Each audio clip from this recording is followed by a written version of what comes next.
Welcome to the Success in Medicine podcast. I'm Dr. Samir Desai. Are you thinking about going to medical school outside the U.S.?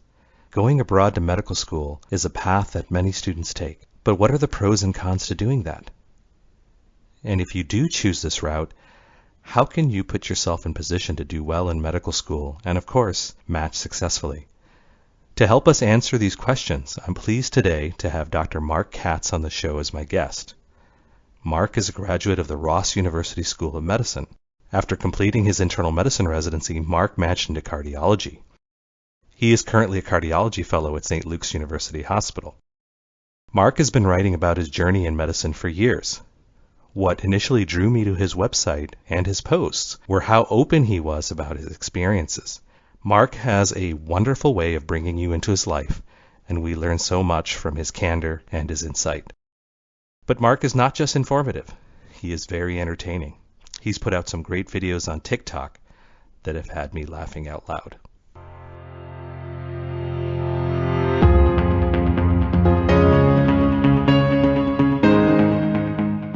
So today on the Success in Medicine podcast, it's my pleasure to have our guest, Marc Katz, on the show with us. Marc, thank you so much for joining us. How are you today?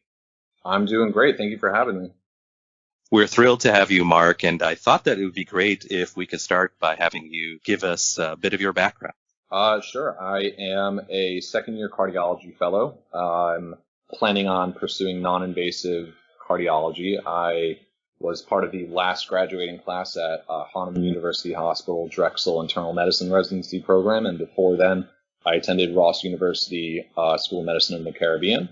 And I apologize in advance if you hear some meowing. That's just my cat. For whatever reason, once I start actually doing some work, she decides that that's when she wants to play. So I apologize for any meows in advance. And that I promise it's not me.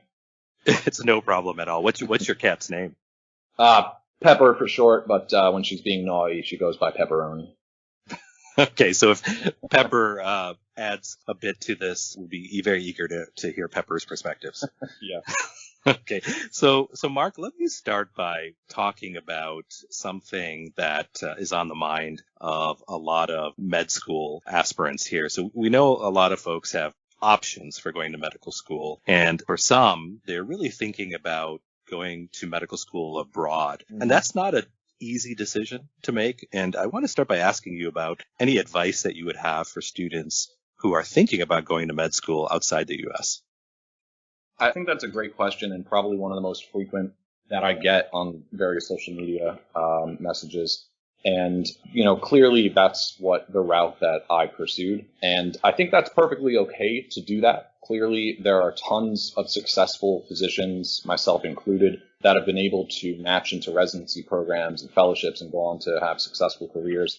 But I think one of the biggest issues that I have with the communication about getting into med school is that even when I was a pre-med student, I didn't realize that getting into med school isn't the end of the battle. It's really getting into residency position, because I think more than ever there's a huge shortage of residency positions, and getting into med school and not getting a residency position, you're a doctor in name but not in training. So really the end game is getting a successful match into the residency program.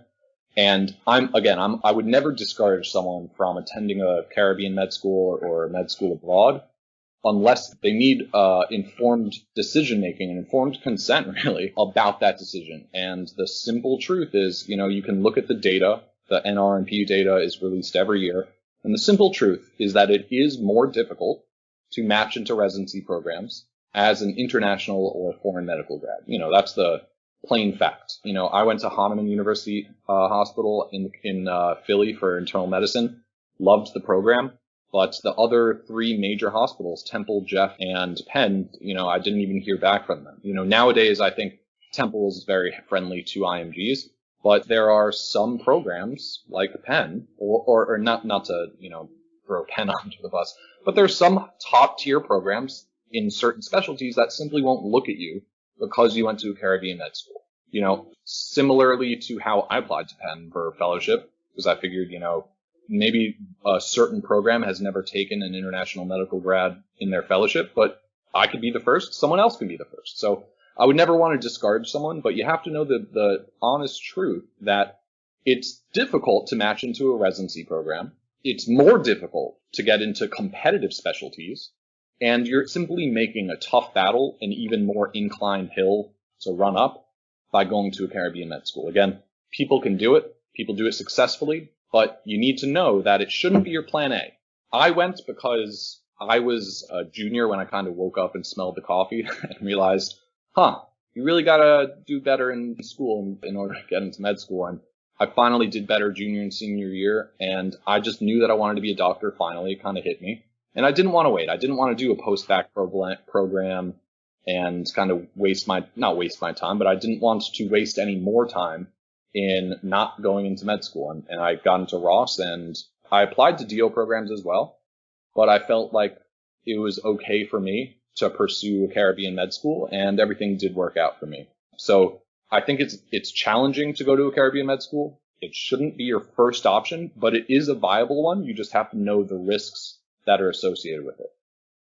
So, Marc, I wonder if I can take you back then to when you were a junior or a senior in college and you were thinking about going to Ross. So at the time, what due diligence did you do in terms of investigating Ross or some of the other options that you were considering? And what ultimately led you to say, okay, Ross is where I want to be? Yeah. Thankfully, for better or worse, Ross and St. George's University, which in my mind are kind of two of the biggest programs in the Caribbean, along with AUA, AUC, American University of Antigua, American University of Caribbean. There are other programs that I've met a ton of people in my training and attendings who have gone to other programs and are brilliant individuals. So just because you go to a Caribbean med school, or just because you go to an Ivy League med school, doesn't make you better or worse. I've met great doctors and great residence fellows, and also conversely lazy people from every school, So just going to one of those schools doesn't make you better or worse. And the simple truth is that the reason I went to Ross was that I got in. I applied to, I think, 26 or 27 med schools and only got into Ross. I think St. George's gave me the option to do an extra semester to prove that I had the chops. And I just said, you know what? Ross said, yes, I'll go there. And the reason that I kind of narrowed it down to Ross and St. George's at the time was simply that those were the only two big ones that I was really familiar with through some pre-med clubs that I was on campus with. And at the time, I didn't even think about match rates. I wasn't familiar with it. I was more concerned about getting into med school altogether. So I would just encourage people to not just look at their statistics that they will boast about, like their step 1 or step 2 pass rates. It's really about their match rates that you need to be looking into. So the due diligence I did was that I was thankful that I had a great pre-med club on campus and a community of people that I kind of worked with. And those were the two schools that kind of reached out in my mind that were the best. There are other good ones, but those were the ones that I kind of pursued and thankfully got into one of them.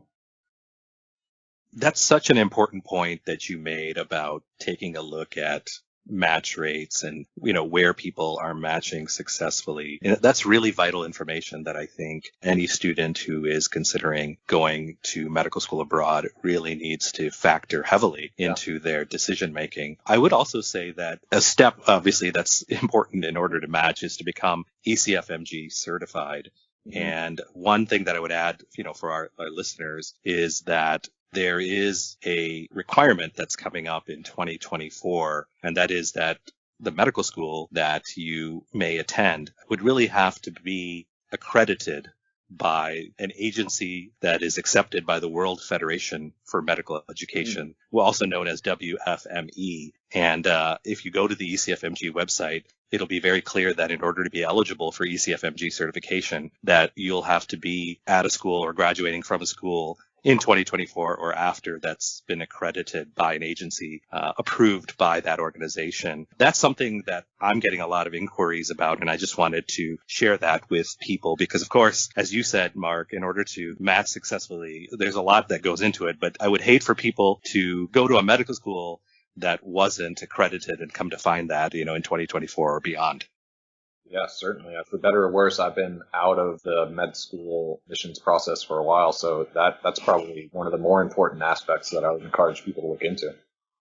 So I want to talk a little bit about something else you mentioned about, investigating the medical school and talked about doing your due diligence. And one thing that you've written about on your website is you write about how specialty choice should be a consideration if you're thinking about going to a Caribbean medical school. So tell us a bit more about how students should factor specialty choice into their decision making.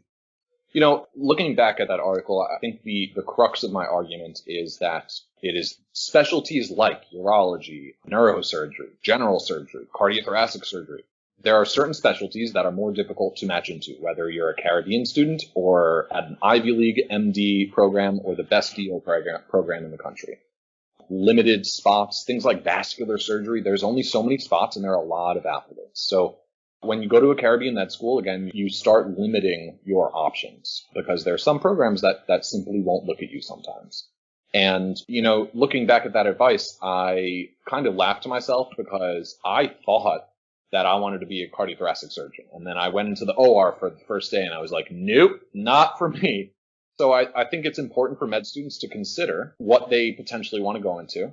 They need to go into med school with an open mind and really experience what those specialties are really like, with the understanding that if you, 100% know that you want to be a surgeon or you 100% want to go be a vascular surgeon, I might recommend that you not do what I did, which was jump at Ross University. And maybe you should do a post-bac program, try to get some more research under your belt, try to get into a U.S. stateside med school. That, when you go through med school, don't be too closed-minded and try to figure out what specialty is right for you. That's a huge, very difficult question to answer and it's different for every individual. But if you're gung-ho and you're meant to be one of these individuals who are going to a very competitive specialty, you have to be aware that you're making a very difficult option and narrowing it even more by going to a Caribbean med school. One of the things that I really like about your website and the videos that you've done is that you're really open about what you've gone through, both your personal and professional experiences. What do you think are some of the key steps that you took during medical school and residency that have really put you in a position to succeed in your career? I'll admit I was a little bit of a lazy clinical med student.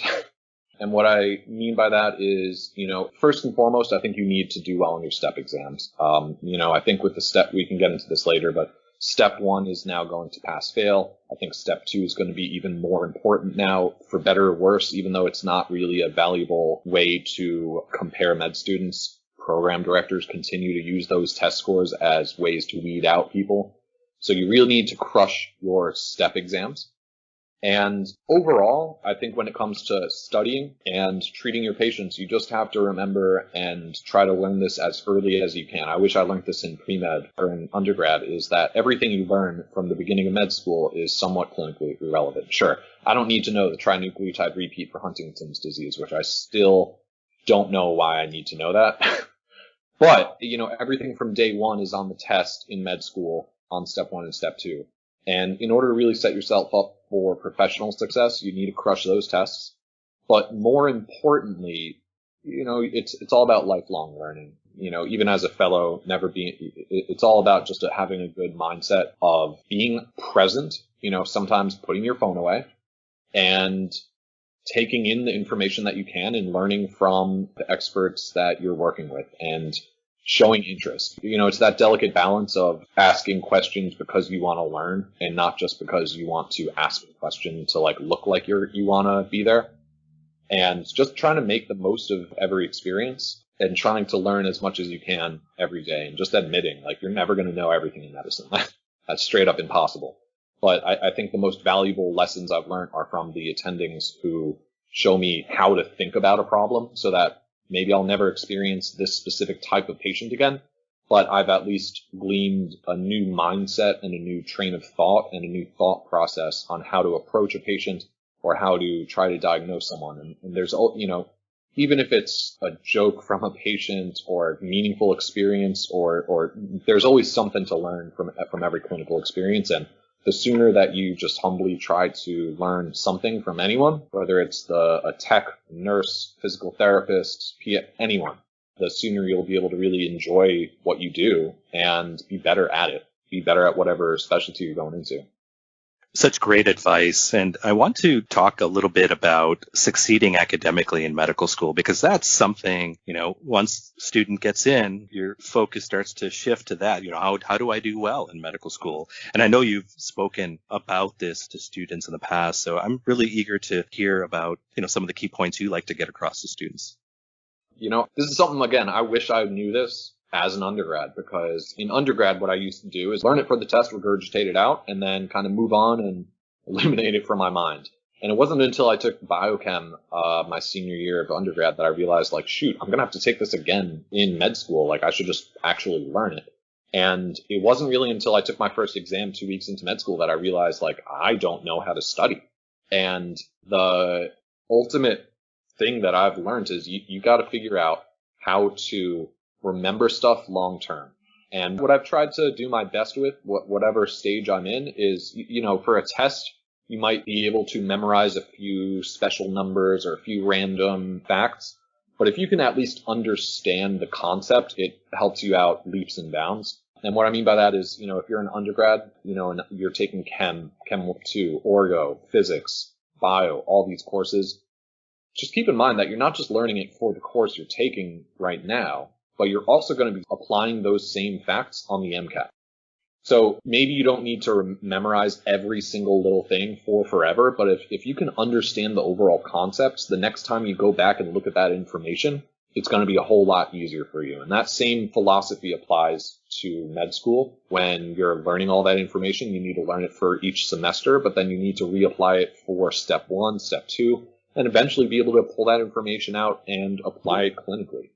So I think that the most important aspect is trying to figure out how you learn, and not just kind of doing what I used to do in undergrad, which was kind of read and then just take notes and then read, but really trying to learn and apply and challenge your information and figuring out how that is, whether it's, what I do is normally multiple choice questions. And my favorite aspect was, in gross anatomy was when you really know something, you should be able to teach it. And you'll be shocked when you think you know something and you try to teach it to a friend and you can't put 2 and 2 together. You really realize it pretty quickly. And conversely, when you know something, you're able to teach it. And it's a great testament to your knowledge. And also kind of a good way to either make an extra buck if you want to be a tutor, or also supplement your application as a TA. I think the see one, do one, teach one philosophy really applies overall in med school and undergrad as well. So, a lot of the advice that you're offering, I think it's so key, because we're all looking for effective ways to learn. And I think that's what it's all about. And you write a lot about actively studying and learning as a medical student to promote long-term retention. So what strategies did you find very, very effective for you as you were trying to accomplish this goal? The short and skinny of it is I tried to stop making very pretty and attractive notes. These days I've seen on Instagram some amazingly curated notes, and they look great, but what was most effective for me was turning my notes into a study product. So not taking notes and then making a study product like note cards or quiz, but simply taking notes and in one column writing the definition and on the right-hand column writing the answer, so that when you're done with your notes, you can then print them out if you like to type them as I did, or if you want to handwrite them, and all you got to do is fold that sheet in half and quiz yourself and actively try to learn. And I think that's the crux of what I've found is helpful for me, is being active with my learning. The other thing I loved in med school was finding the coldest room with a whiteboard in the library and taking my notes and trying to draw that amino acid again and again and again and again, and that pathway, and trying to actively regurgitate it again in order to really cement my understanding. So I think the shortcut that I found that really helped me cut down on some of the excess time of, the stuff that you have to do in order to study was combining my notes and turning those notes into study products as a byproduct of creating them. So I want to ask you, Marc, did you figure a lot of this stuff out before medical school? Or are some of the things that you're describing to us, are those things that you realized after you became a medical student? Because I know a lot of students are wondering whether their current study strategies are going to cut it for medical school. So, what was it like for you? I learned it all in med school on the fly. Thank God our med school gives us a quiz after 2 weeks of work, because I barely passed that quiz. And then we had some great workshops to really say, like, hey, this is what med school is. You got to figure out how to study. And they gave us some tips. So I didn't figure out any of this in undergrad. This was all really, I think I learned a lot of the regurgitation and whiteboard stuff, but the amount, I don't think I ever had the challenge of the quantity and depth of information that you have to learn in med school. I had 4 hours of lecture at Monday through Friday, and then 2 days a week I had anatomy lab, and then on top of that we have something else. So there's about 6 hours of class, or 4 to 6 hours of class, 5 days a week, and then you spend another 4 hours creating and studying, and then on the weekend you're studying all that stuff all over again to cement your knowledge, and then doing it again Monday through Friday, again and again and again. So I figured most of this out in med school. If anyone's listening and they're in undergrad and they haven't figured it out, you will, because there's no other option. There's work that needs to be done, and you figure out a way. So you also write about how important it is to seek the input and experience of others, people who've gone through what you're currently going through. But one of the things that you warn your readers about is just to be careful where you're getting this advice. So I was wondering, Marc, can you tell us more about what you mean by that? Sure. I mean, I think it's natural for anyone in any stage of training, whether you're a med student, resident, fellow, I'm sure as a future attending, you're always looking for someone who has done what you're trying to do and try to figure out, how did you figure this out? What was your strategy? Kind of, the same stuff that we've been talking about. But at the same time, you have to know who you're listening to and who you're taking advice from. I remember I had a great friend who's a brilliant doctor now, and he had a great memory, and he didn't have to study nearly as much as me for whatever reason. So when I asked him, like, how do you understand this stuff so easily? He would go, well, I read it and now I understand it. And, that didn't work for me. So he just ticked differently. And it's just a matter of trying to make sure that you know who you're talking to and trying to understand that everyone has a different background. And, the person that you're getting advice from, that's one way to do it. There's a lot of ways to skin a cat, and you just have to make sure that you're getting advice from the right person. So, Marc, I wanted to ask you just your opinion of discussion forums, because, when I went to medical school, Marc, those didn't really exist. So we pretty much had to rely on, people ahead of us, right? Call them up, ask them, hey, what do you think about this? But a lot of students, obviously, today, have the ability to get information from people who aren't necessarily right in front of them. So what do you think about discussion forums and that sort of thing? They're good and bad. I think, I've gone on as Student Doctor Network. I'm in my med school career, and, it's good to get a lot of different perspectives. And, I wouldn't use that as my primary source of information, but they can be useful. If nothing else, it helps you get some subjective information about, what other people are going through. I just wouldn't go too deep into it. And if you could find someone who even when I was going to med school, I remember reaching out to a family friend who went to Ross and succeeded and just getting some information. So I think that those online forums still have a place. They probably always will. It's the same format, same but different. But if you can, it might be better to at least get more of your base information from an individual you can trust and really connect with. And then, you can always go back to the forums, maybe just stay off of it before test day.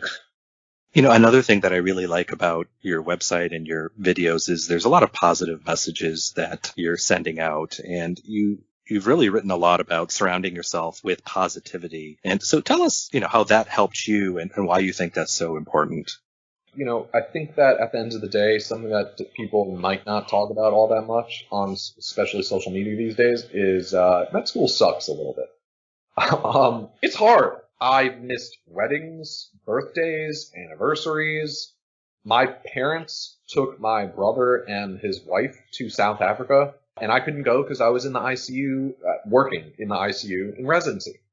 And they're sending me pictures of a giraffe, and I'm just like, all right, sounds good. I've been awake for 28 hours, gonna go take a nap and do it again tomorrow. So, residency is freaking challenging. It's crazy that we work so much in residency that they decided, let's cap it at 80 hours per week. That's crazy. 80 hours is how much, So my point being is residency and med school is hard, and you're going to make a lot of sacrifices, and that's the name of the game. There's no way around it. And if you can at least surround yourself with people who make it more tolerable and hopefully make it more fun and bring out the best in you, I think Gary Vee on social media talks about it a lot, that who your friends are and who you surround yourself with, as well as the mindset that you have moving forward and approaching things like studying and your career, can really impact how you maneuver your career. So there, I remember throughout my, med school and even residency and fellowship, if there are people who are, not contributing positively to your life, try to avoid them. Try to find your people. Absolutely. I think that's really important wherever you are in your journey, is surround yourself with people who are going to bring you up, right? That want to see you succeed. I think at so many points in our medical journey, we can run into, the person who wants to bring you down. Now, they may not intentionally trying to be, bringing you down, but maybe there's something about kind of their outlook or the type of things that they express to you that, adds stress where, you're already in the stressful situation as it is. So I want to talk a bit about USMLE. We've kind of touched a little bit about it, said the word USMLE, but I want to go into a little bit more depth about it because you've written about the USMLE on your website and specifically the importance of identifying your weaknesses in USMLE studying. So can you give us some examples of how students can do that?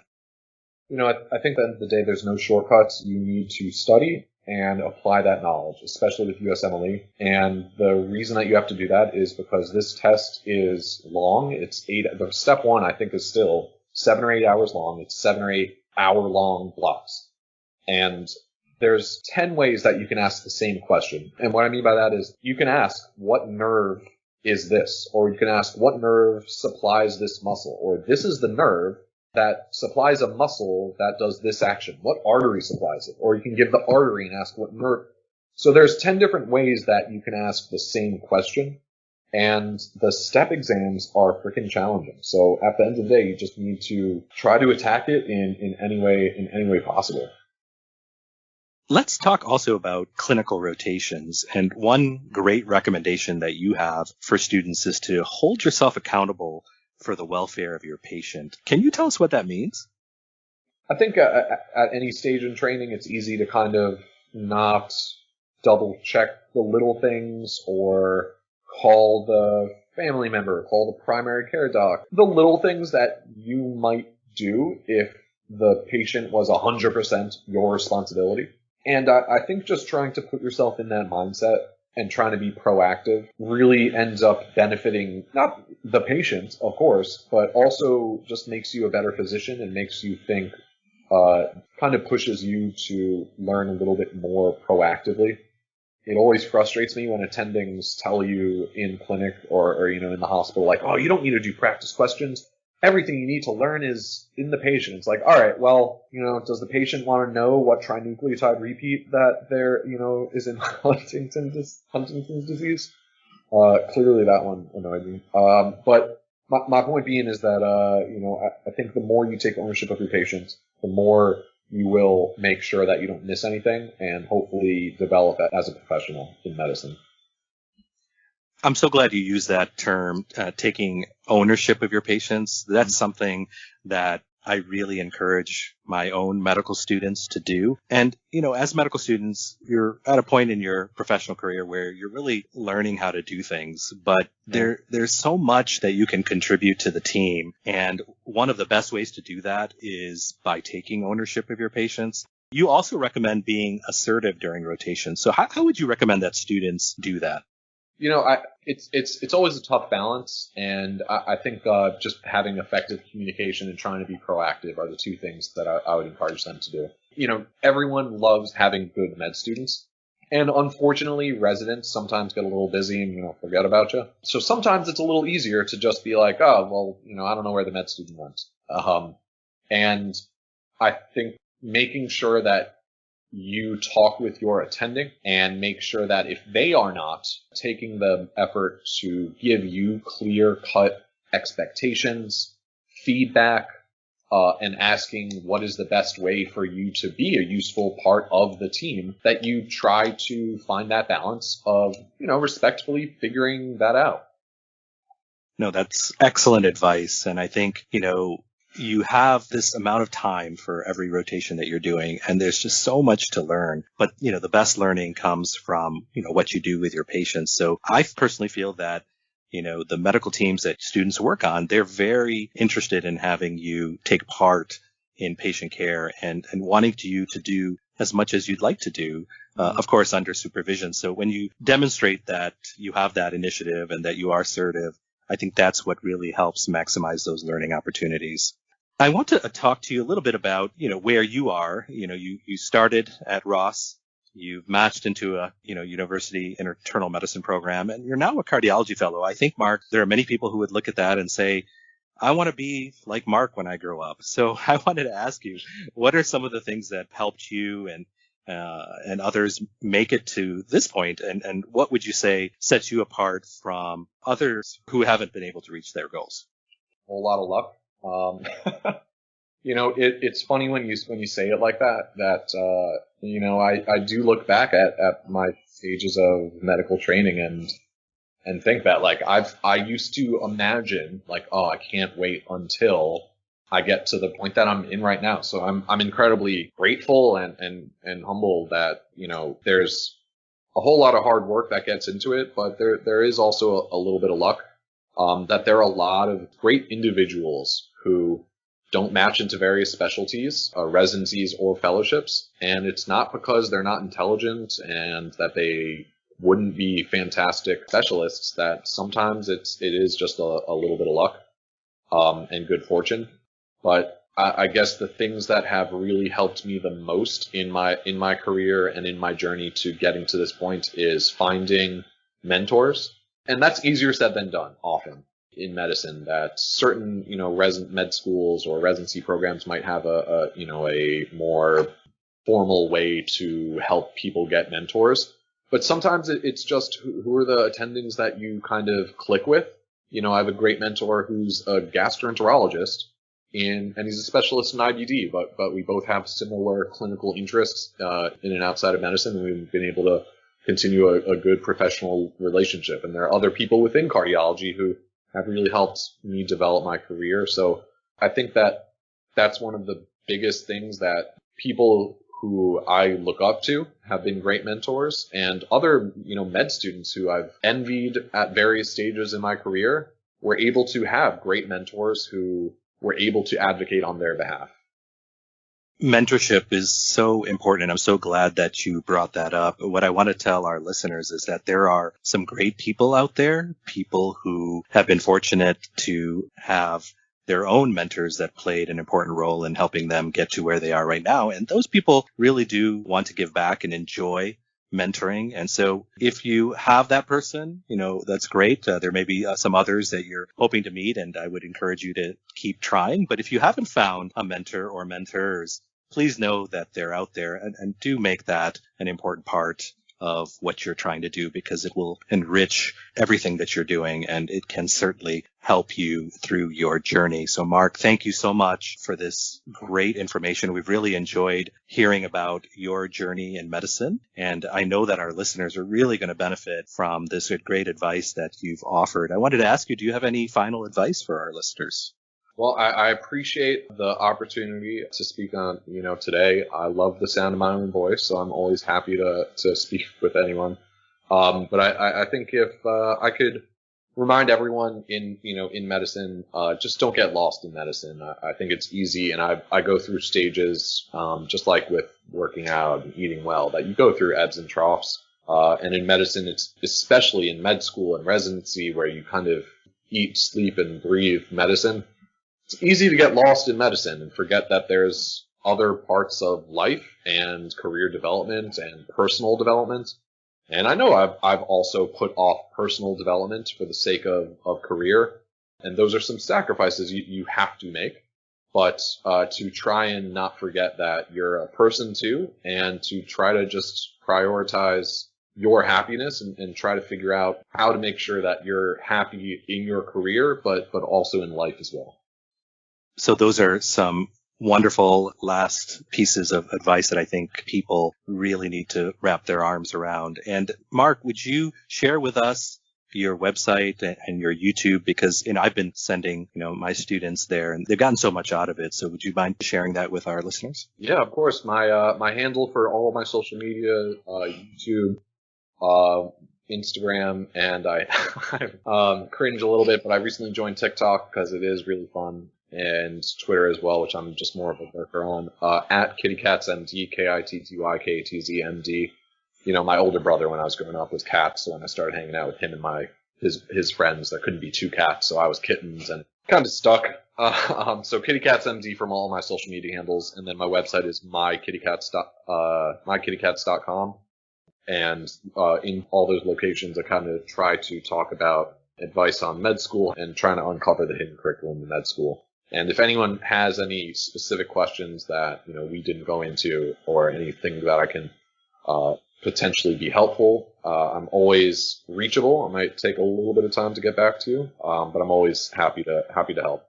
Thank you so much, Marc, and wish you all the best in the remainder of your cardiology fellowship. Thank you so much. Thank you. For more information on how to get into medical school, succeed as a medical student, and match successfully, visit our website, thesuccessfulmatch.com, where you can access our blog posts, articles, Q&As with program directors, and much more. You can also follow us on Instagram, Facebook, and YouTube. We always love to hear from you, so don't hesitate to write to us with comments or questions. And we would be most grateful if you took the time to share your thoughts about what we're doing by placing a review. Thank you for joining me on the Success in Medicine podcast. Until next time, I'm Dr. Samir Desai.